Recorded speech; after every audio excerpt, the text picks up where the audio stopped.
Hello प्यारे बच्चों, future doctors कैसे हैं आप। इस वीडियो में आपको हम बताने जा रहे हैं जो चैप्टर 3 है क्लास 11th का प्लांट किंगडम, उसकी स्ट्रेटजी के बारे में। प्लांट किंगडम देखिए चैप्टर मस्ट एसेंशियल चैप्टर कहलाता है, मस्ट एसेंशियल चैप्टर, क्योंकि प्लांट किंगडम पढ़ने के बाद जब हम क्लास 11th की 4th यूनिट पे आते हैं प्लांट फिजियोलॉजी, तो वो हमको तभी समझ में आती है ना जब हमें प्लांट का पूरा आइडिया हो।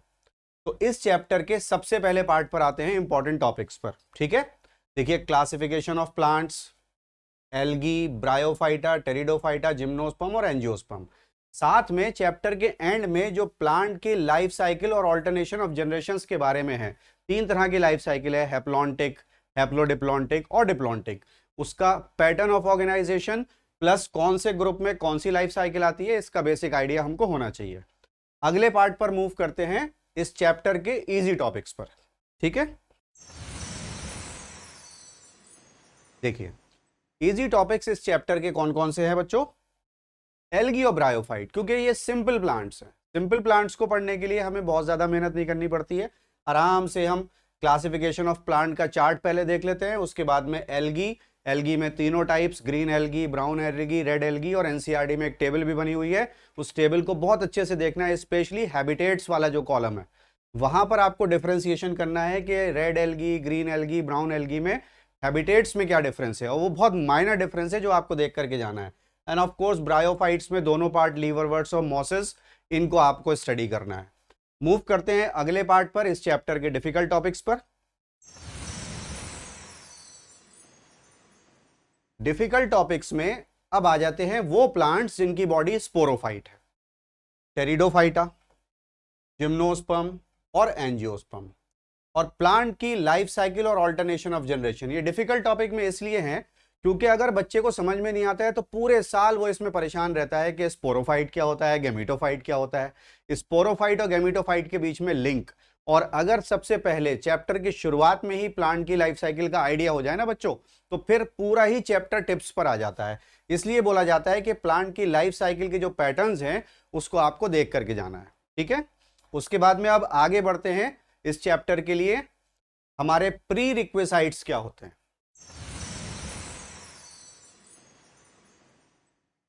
प्री रिक्विसाइट में सेल बायोलॉजी, जैसा कि मैं अक्सर आपको हर वीडियो में बताता हूं, आप वीडियो में देखते हैं कि बायो का कोई भी चैप्टर पढ़ना है तो सेल बायोलॉजी की अच्छी अंडरस्टैंडिंग बच्चों को होनी चाहिए। साथ ही बेसिक्स बायोलॉजी, जैसे कि सेल से टिश्यू बनते हैं, टिश्यू से ऑर्गन बनते हैं, ऑर्गन से ऑर्गन सिस्टम बनते हैं। ठीक है ना। प्लस प्लांट किंगडम को पढ़ने के लिए भी हमको विटेकर के दिए हुए 5 क्राइटेरिया को अपने माइंड में रखना होता है कि विटेकर ने कौन से 5 पॉइंट हमको बताए हैं जो पेज नंबर 17 क्लास 11 की एनसीईआरटी बुक में हमको मिलते हैं फर्स्ट पैराग्राफ में। वो 5 पॉइंट्स देख करके जाने हैं। ठीक है ना। और बात करें अगले पार्ट की, इस चैप्टर की वेटेज की, तो वो तो आप पूछिए ही मत। जैसे मैंने आपको बताया ना कि इस चैप्टर की जो वेटेज है बच्चों, that is very very important, क्योंकि ये चैप्टर तो बच्चों की रैंक को ऐसे बूस्ट करता है कि बच्चों को लगता है कि अगर ये चैप्टर नहीं किया तो मार्क्स ही चले जाएंगे। तो वही बात मैं यहां आपको बता रहा था। प्रीवियस ईयर वेटेज देखिए, 2023 और 22 में 3-3 क्वेश्चन आए हैं, 2021 में 5 क्वेश्चन, 2020 में 6 क्वेश्चन और 2019 में 2 क्वेश्चन। तो टोटल अगर आप देखें तो 4 से 5, 5 से 6 क्वेश्चन का वेटेज इस चैप्टर का जाता है। जरा 5 इयर्स का पैटर्न देख लेते हैं क्या कहता है। 5 इयर्स का पैटर्न ये कहता है कि टोटल 19 क्वेश्चंस 5 सालों में आए हैं, तो एवरेज तो 4 से 5 क्वेश्चन का बनता ही है बच्चों। इसलिए इस चैप्टर को किसी हालत में छोड़ करके नहीं जाना है। ठीक है ना। So with that I wish you all the best, और आप लोग जाइए अच्छे से तैयारी करिए और अपना पहला कदम रखिए मेडिकल कॉलेज में। Thank you so much.